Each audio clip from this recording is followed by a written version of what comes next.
Good morning Odisha. आज जनवरी 30 तारिख मंगलवार 20टी गुरुत्वपूर्ण न्यूज पर आसतु नजर पकाइबा। आपण मानक भल पाइबा स्वरूप वीडियो को गोटे गोटे लाइक निश्चित भाव में रखिदेवे एवं चैनल को सब्सक्राइब करेंगे। नंबर 1 अरब सागर नौसेनार बड़ अभियान सामुद्रिक लुटेरा को ईरान जहाज को उद्धार कला आईएनएस।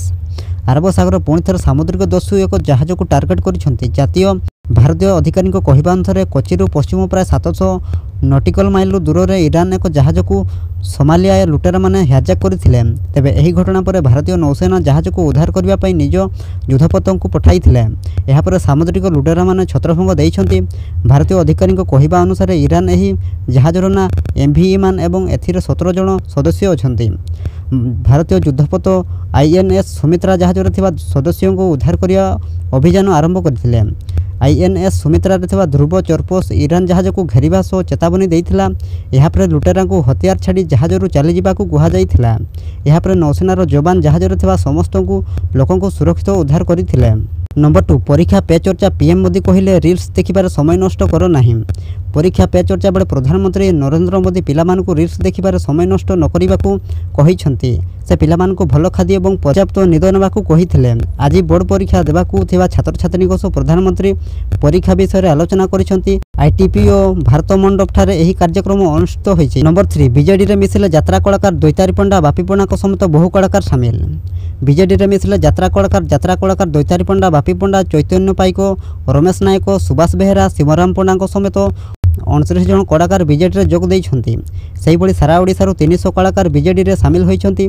बीजेडी सांस्कृतिक समन्वयन सामुख्य रे शामिल होइछंती। एही कलाकार बीजेडी रे शामिल हेबा परे कलाकार माने कहिछंती नवीन को नेतृत्व प्रति आकृष्ट होई से माने बीजेडी रे शामिल होइछंती। जगन्नाथ प्रकल्प समलय प्रकल्प द्वारा राज्यर भक्तिमय परिवेश सृष्टि होइछि। नंबर 4 भक्तिमय परिवेश संपन्न होला रुद्रकाली मंदिर प्रतिष्ठा पई शुभखुंटी स्थापन। किछि दिन पर पूजा पाइबे मां। कथार अछि विश्वास मिले हरि तर्के बहु दूर। जेउटी विश्वास अच्छे से भगवान अच्छा नचेत सबू मंदिर को पत्थर बोली भावुते। भारत में एमती किसी मंदिर रही जो रही अनेक अलौकिक शक्ति और भक्तों को अगाध विश्वास। तेज माँ को महिमा को हृदयंगम कर एक मंदिर निर्माण हो कंधमाल जिला चकापाद ब्लॉक ब्राह्मणपाद ग्राम ग्राम दीर्घ दिन धरी निर्माण होची माँ को रुद्रकाली मंदिर जार प्रतिष्ठा निमंते शुभखुंटी स्थापन करा जायछि। शुभखुंटी स्थापना अवसर में घंट घंटा मृदंग झांझ शब्द उछुड़ी उठिला सारा परिवेश। अनेक महिला और पुरुष सामिल होइतिले। कहिबाकू गले सृष्टि होइतिला एक प्रकार भक्तिमय परिवेश। नंबर 5 पौतृक घर दान कले मुख्यमंत्री। हरियाणा मुख्यमंत्री मनोहर लाल रोहतकरू भवानी अभिमुखे जाउथबा बेले सोमवार सकाळे तांको पौतृक ग्राम बानिया रे पहुंचीथिले। सेठारे तांको थिबा पौतृक घर ग्राम पंचायत को हस्तांतर करिसंती। एही समय से कहिथिले घरे एक ई लाइब्रेरी तैयारी करबा उचित जहा गाँव परवर्ती पीढ़ी पई उपयोगी हेबो। बानिया रे मुख्यमंत्री कहिसंती मो पई गर्वर विषय जे मु जन्म गाँ को आसीछि। मो पिलादिन एठारे अतिबाहित होइतिला एवं मु एठारे मध्य अध्ययन करिथिली। एही घर मोर पितामातांको प्रतीक जहाँ से माने मो नारे करिथिले। एही घर गाँ पई उपयोगी हेबा उचित। एही स्थान एक ई लाइब्रेरी होई परिबो। एहा सहित मुख्यमंत्री मध्य गाँर विकासमूलक कार्य उपर नजर रखिथिले। नंबर 6 हनुमान पताका काढ़ा नहीं विक्षोभ सुरक्षा व्यवस्था कड़ाकड़ी।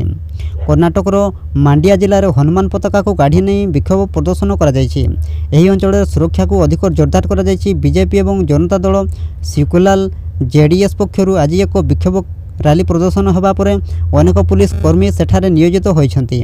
सोमवार सकाळे बेंगालुरु बहु संख्यारे विक्षोभकारी पताका हटाइबाकू नहीं विरोध करथिले।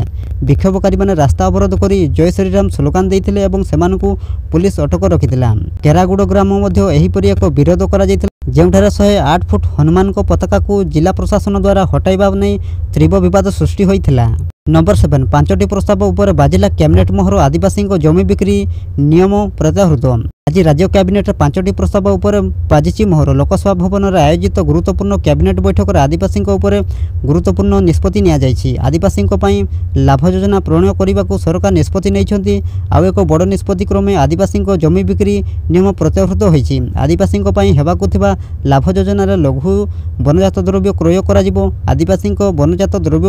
आदिवासी वनजात द्रव्य डीसीसीपी किणव आउ वनजात द्रव्यर सर्वनिम्न सहायक मूल्य एमएसपी धार्य करेंगे राज्य सरकार। सेहीपरि राज्य में आदिवासी भाषा कमिशन गठन होबो। एथिरे आदिवासी भाषार संस्करण और प्रसारण दिगरे काम कराजिबो।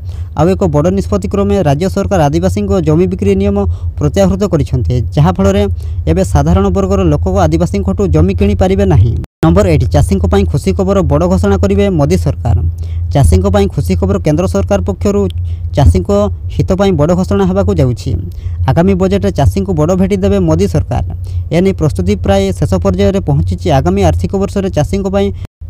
आर्थिक वर्ष में चाषी ऋण परिमाण 22 ରୁ 35 लाख कोटी टंका पर्यंत वृद्धि करिपारंती केंद्र सरकार। यह सहित समस्त योग्य चाषी जेपरि सठिक भाव ऋण पाई पारिबे से नहीं सुनिश्चित करिवे केंद्र सरकार। वर्तमान सरकार समस्त आर्थिक प्रतिष्ठान 3 लाख टंका पर्यंत स्वल्प मियादी कृषि ऋण उपरे 2% सुध छाड़ प्रदान करुछन्ते। एहार अर्थ होउछि जे कृषक माने वार्षिक 7% रिहाती हार रे 3 लाख टंका पर्यंत कृषि ऋण मिलुछि, जेतेबेले कि सुध दर 9% देबा कथा। नंबर 9 चाइनार शेयर बजार भुशुड़ा लगी। 2021 ठार आरंभ होता चाइनार स्टॉक मार्केट अवनति जारी रही। यही ह्रास को रोकने चाइना सरकार कर समस्त उद्यम विफल होती। फलस्वरूप चाइनार स्टॉक मार्केट संकट में पड़ी निवेशक मैंने निराश होबार लगी। एभली धारा जारी रहिला तेबे चाइनार $6 ट्रिलियन स्टॉक मार्केट केउठारे हठात बंद हो से नहीं आशंका प्रकाश पाई। यह दृष्टि रखी चाइना सर्वोच्च सिक्यूरिटी रेगुलेटर शॉर्ट सेलिंग को सीमित करिछि। चाइना सिक्यूरिटी नियामक आयोग कहिसेंती स्टॉक एक्सचेंज रे सीमित अंशधन ऋण प्रदान को संपूर्ण स्थगित रखिबो। यही आदेश सोमवार ठारू कार्यकारी होईछि। यह अंशधन उपर प्रभाव पकाइबो जहाँ कंपनी कर्मचारी किंवा रणनैतिक निवेशकों द्वारा साधारण करा जाई थाए एवं एक निर्दिष्ट समय पर स्टॉक मार्केट रे वाणिज्य करने को बारण करा जाई थाए, किंतु अल्प विक्रय पर अन्य मानक ऋण दिया जाई पारे। नंबर 10 3 दिनिया संबलपुर गस्तर आसिबे प्रधानमंत्री। आसंता 3 तारिख में प्रधानमंत्री संबलपुर 2टी IIM उद्घाटन सह एक साधारण सभार जोगदेवे बोली सूचना रही। संबलपुर लोकसभा समेत बरगढ़, सुंदरगढ़ और बलांगीर लोकसभा समेत बौद्ध अंचल लक्षाधिक कार्यकर्ता और साधारण लोक जोगदेवे बोली बीजेपी पक्षर एक सांबादिक सम्मेलन सूचना जारी। प्रधानमंत्री माँ सबलेश्वरी दर्शन पर योजना चली। नंबर 11 2024 बजेट रे खाद्य चाकरी एवं घर उपर हेब फोकस। 6 ରୁ 9 हजार हो पारे पीएम किसान टंका। बजेट उपस्थापना होगा केवल 3 दिन बाकी अच्छी। यह एक निर्वाचन वर्ष होइतबार सरकार को ध्यान बजेट साधारण लोकों को खुशी करने उपर रहिबो। एभली परिस्थिति केवल खाद्य गृह चाकरी एवं कृषक उपर सरकार ध्यान देवे। लोक मैंने आशा करुछन्ति जे मध्यवित्त बजेट रे नियुक्ति सुजोग वृद्धि एवं मुद्रास्फीति को वृद्धि रोकवा पदक्षेप निया जाई पारे। बजेट रे एही विषय रे सरकार बड़ घोषणा करि परिबे। एही भली परिस्थिति रे सरकार को नियुक्ति सुजोग वृद्धि पई बड़ पदक्षेप नेवाकू पड़िबो। प्रतिवर्ष लक्ष लक्ष युवक कर्मशाला रे एक अंश पालटिछन्ति। सेमानक पई रोजगार सुजोग सृष्टि करिबा बजेट रे सरकार को पई एक बड़ चैलेंज। नंबर 12 नौसेनार सुडंगर एक बड़ बाधा को पार करिछि BRO। बॉर्डर ऑर्गेनाइजेशन को बड़ सफलता। जम्मू काश्मीर पुंजरे चलता नौसेना सुडंगर एक बड़ बाधा को पार करिछि BRO। 700 मीटर लंबा यह सुडंग जम्मू नेशनल हाईवे को रौजोरी और पुंज जिला सह जोड़िबो। ए सुडंग यात्रा दूरता कमाइबा सह व्यवसाय वाणिज्य में सहायक होबो। अखनूरु पुंज जावाक 8 घंटा समय लगुवा बेले यह सुडंग हेबा परे मात्र 4 घंटार यह दूरता अतिक्रम करी हबो। नंबर 13 प्रति राज्य में रैली करने को योजना करुच्ची बीजेपी। 30टी निर्वाचन सभा करेंगे प्रधानमंत्री मोदी। साधारण निर्वाचन पूर्व बीजेपी निजर प्रस्तुति चूड़ांत करने आरंभ करिछि। लोकसभा निर्वाचन को दृष्टि रखी दल शनिवार अनेक गुरुत्वपूर्ण नियुक्ति देछि। 23टी राज्य और केन्द्रशासित अंचल पर निर्वाचन प्रभारी नियुक्ति होइछन्ति। निर्वाचन पूर्व प्रधानमंत्री मोदी को 30टी सभा और साधारण निर्वाचन पूर्व प्रधानमंत्री नरेंद्र मोदी सारा देश में पाखापाखि 30टी सभा करेंगे। देशर प्रत्येक राज्य में अति कम गोटे लेखाएं रैली करने को दल योजना करिछि। बिहार और उत्तर प्रदेश भली राज्य में अधिक रैली हेबो। फेब्रुआरी 4 तारिख में बिहार बेतियार रे एक रैली अनुष्ठित होगाकू जाउछि, जेउथरे नीतीश कुमार मध्य सामिल होई पारंते। नंबर 14 खड़गे किंबा राहुल आसिले किछि प्रभाव पड़िबो नाही। फ्यूज होइतबा बल जळिबो नाही कहिले सांसद प्रताप षडंगी। आज भुवनेश्वर अनुष्ठित होइछि कांग्रेस ओडिशा बंचा समावेश। एथिरे कांग्रेस राष्ट्रीय अध्यक्ष मल्लिकार्जुन खड़गे जोग दैथिले। तेबे आजिर कार्यक्रम राष्ट्रीय अध्यक्ष मल्लिकार्जुन खड़गे जोग देई उभय केंद्र और राज्य सरकार को कड़ा टार्गेट करिसेंति। विशेषकर बीजेपी को टार्गेट करी खड़गे कहि मोदी सबु बडे कहउचंती 70 वर्ष रे कोन करिछि कांग्रेस। जदि 70 वर्ष रे कांग्रेस किछि करि न थांता तबे मोदी मुख्यमंत्री मध्य होई पारि न थांते। देशर संविधान लोकतंत्र को बंचाइछि कांग्रेस। भारतर लोकतंत्र संविधान को नष्ट करिछि मोदी। बड़ बड़ धनी लोक मोदी नवीन पट्टनायक सह अछंती, किंतु गरीबों पई केवल कांग्रेस छिड़ा होइछि। नंबर 15 बाजिला राज्यसभा बिगुल। ओडिशार 3टी आसन सह फेब्रुआरी 27 रे 15टी राज्य रे हेबो निर्वाचन। राज्य रे 3टी राज्यसभा आसन निर्वाचन पई तारीख घोषणा होइछि। आसंता फेब्रुआरी 27 तारिख रे हेबो निर्वाचन सभा। राज्यसभा सांसद तथा केंद्रमंत्री अश्विनी वैष्णव, बीजेडी सांसद प्रशांत नंद और अमर पट्टनायक कार्यकाल शेष होउथिबारु एथिपई निर्वाचन होबो। ନିର୍ବାଚନ ପାଇଁ ଫେବୃଆରୀ 8 ତାରିଖରେ ବିଜ୍ଞପ୍ତି ପ୍ରକାଶ ପାଇବ। 27 ତାରିଖ ଦିନ ନିର୍ବାଚନ ହେବା ସହ ଫଳାଫଳ ଘୋଷଣା ହେବ। ଏପ୍ରିଲ ମାସରେ ଖାଲି ପଡ଼ୁଥିବା 56ଟି ଆସନରେ ନିର୍ବାଚନ ପାଇଁ ଘୋଷଣା କରୁଛି ଜାତୀୟ ନିର୍ବାଚନ କମିଶନ। ନମ୍ବର 16 ଛତିଶଗଡ଼ ବିଧାନସଭା ଫର୍ମୁଲା ଲୋକସଭାରେ ଆପଣାଇବ ବିଜେପି। ଲୋକସଭା ନିର୍ବାଚନ ଦିନ ଯେତିକି ପାଖେଇ ଆସୁଛି ସମସ୍ତ ରାଜନୈତିକ ଦଳଗୁଡ଼ିକ ମଧ୍ୟ ତାଙ୍କର ନିର୍ବାଚନ ବୈତରଣୀ କିପରି ପାର ହେବେ ସେ ନେଇ କଷୁଛନ୍ତି ଅଙ୍କ। ଛତିଶଗଡ଼ରେ ଲୋକସଭା ନିର୍ବାଚନ ପାଇଁ ବିଧାନସଭା ନିର୍ବାଚନ ରଣନୀତି ଆପଣାଇବ ଭାରତୀୟ ଜନତା ପାର୍ଟି। ଲୋକସଭା ନିର୍ବାଚନ ପାଇଁ ବିଧାନସଭା ନିର୍ବାଚନରେ ଗ୍ରହଣ କରାଯାଇଥିବା ରଣନୀତିର ପୁନରାବୃତ୍ତି କରିବାକୁ ବିଜେପି ପ୍ରସ୍ତୁତ ହେଉଛି। ଦଳ ଏଥର 5ରୁ 6ଟି ଆସନରେ ନୂତନ ପ୍ରାର୍ଥୀଙ୍କୁ ସୁଯୋଗ ଦେଇପାରିବ। ପ୍ରାର୍ଥୀମାନଙ୍କ ମଧ୍ୟରେ ଉଭୟ ଯୁବକ ଏବଂ ଅଭିଜ୍ଞ ମିଶ୍ରଣ ଦେଖିବାକୁ ମିଳିବ। ପ୍ରାର୍ଥୀଙ୍କୁ କେତେକ ଆସନରେ ଦ୍ୱିତୀୟ ସୁଯୋଗ ଦିଆଯାଇପାରେ, କିନ୍ତୁ 50% ଆସନରେ ଚେହେରା ବଦଳାଯିବ। ଲୋକସଭା ନିର୍ବାଚନରେ ଅଧା ଆସନରେ ବିଜେପି ପ୍ରାର୍ଥୀଙ୍କ ଚେହେରା ଚକିତ ହୋଇପାରେ। ନମ୍ବର 17 ଇଡିକୁ ତାରିଖ ଦେଲା ହେମନ୍ତ। ଏହି ଦିନ ଇଡିରେ ହାଜର ହେବେ ଝାଡ଼ଖଣ୍ଡ ମୁଖ୍ୟମନ୍ତ୍ରୀ ହେମନ୍ତ ସୋରେନ। ଝାଡ଼ଖଣ୍ଡ ମୁଖ୍ୟମନ୍ତ୍ରୀ ହେମନ୍ତ ସୋରେନଙ୍କୁ ଖୋଜୁଛି ପୋଲିସ। ଜମି ଦୁର୍ନୀତି ମାମଲାରେ ଝାଡ଼ଖଣ୍ଡ ମୁଖ୍ୟମନ୍ତ୍ରୀ ହେମନ୍ତ ସୋରେନଙ୍କ ଉପରେ ଗିରଫଦାରୀ ଖଣ୍ଡା ଝୁଲିବା ଆରମ୍ଭ ହୋଇଛି। ଏହିସବୁ ଭିତରେ ହେମନ୍ତ ସୋରେନ ଜମି ଦୁର୍ନୀତି ସହ ଜଡ଼ିତ ମନି ଲଣ୍ଡ୍ରିଂ ମାମଲାରେ ଇଡିକୁ ଜାନୁଆରୀ 31 ତାରିଖ ପଚରାଉଚରା ପାଇଁ ସମୟ ଦେଇଛନ୍ତି। ତାଙ୍କର ଉପଲବ୍ଧତା ବିଷୟରେ ସୂଚନା ଦେଇ ଆଜି ଇଡିକୁ ଏକ ମେଲ୍ ପଠାଯାଇଥିବା ପାର୍ଟି ସୂତ୍ରରୁ ସୂଚନା ମିଳିଛି। ଜାନୁଆରୀ 27ରେ ଇଡି ଏହି ମାମଲାରେ ପଚରାଉଚରା ପାଇଁ ମୁଖ୍ୟମନ୍ତ୍ରୀଙ୍କଠାରୁ ଆଜି ଜାନୁଆରୀ 29 କିମ୍ବା 31 ତାରିଖ ମାଗିଥିଲେ। ସେପଟେ ହେମନ୍ତ ସୋରେନଙ୍କ ଉପରେ ଏହି କଟକଣାର ପ୍ରଭାବ ଝାଡ଼ଖଣ୍ଡରେ ମଧ୍ୟ ଦେଖିବାକୁ ମିଳୁଛି।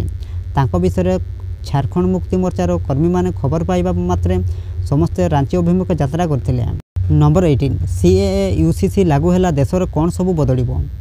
ଦେଶର ସମାନ ନାଗରିକ ସଂହିତା ୟୁସିସି ଓ ନାଗରିକ ସଂଶୋଧନ ଅଧିନିୟମ ସିଏଏ ଲାଗୁ ହେବା ନେଇ ପୁଣି ଥରେ ଚର୍ଚ୍ଚା ଆରମ୍ଭ ହୋଇଛି। ପୂର୍ବରୁ ଝାଡ଼ଖଣ୍ଡ ମୁଖ୍ୟମନ୍ତ୍ରୀ ପୁଷ୍କରା ସିଂ ଧାମୀ ଏବଂ ଏହି ପ୍ରସଙ୍ଗରେ ବୟାନ ଦେଇଥିବା ବେଳେ ଏବେ ପୁଣି କେନ୍ଦ୍ରମନ୍ତ୍ରୀ ଶାନ୍ତନୁ ଠାକୁରଙ୍କ ବୟାନ ପରେ ଦେଶରେ ଚର୍ଚ୍ଚା ଆରମ୍ଭ ହୋଇଛି। ତେବେ ଦେଶରେ ସିଏଏ ୟୁସିସି ଲାଗୁ ହେଲେ କ'ଣ ସବୁ ପରିବର୍ତ୍ତନ ହେବ ତାହା ସମସ୍ତେ ଜାଣିବା ନିହାତି ଆବଶ୍ୟକ। ରାଜ୍ୟରେ ଖୁବ୍ ଶୀଘ୍ର ୟୁସିସି ଲାଗୁ ହେବ ବୋଲି ଉତ୍ତରାଖଣ୍ଡ ମୁଖ୍ୟମନ୍ତ୍ରୀ ଧାମୀ ସ୍ପଷ୍ଟ କରିଛନ୍ତି। ଆସନ୍ତା ମାସ 2 ତାରିଖରେ ଏହାକୁ ଉପସ୍ଥାପନା କରାଯାଇପାରେ। ଅନ୍ୟପକ୍ଷରେ ଆସନ୍ତା 7 ସପ୍ତାହ ମଧ୍ୟରେ ପଶ୍ଚିମବଙ୍ଗ ସମେତ ସାରା ଦେଶରେ ସିଏଏ ଲାଗୁ ହେବ ବୋଲି ବିଜେପି ନେତା ତଥା କେନ୍ଦ୍ରମନ୍ତ୍ରୀ ଶ୍ରୀ ଠାକୁର ମଧ୍ୟ ଦୃଢ଼ୋକ୍ତି ପ୍ରକାଶ କରିଛନ୍ତି। ନମ୍ବର 19 2030 ସୁଦ୍ଧା $7 ଟ୍ରିଲିୟନ୍ ଅର୍ଥନୀତି ଅର୍ଥ ମନ୍ତ୍ରଣାଳୟର ଅନୁମାନ।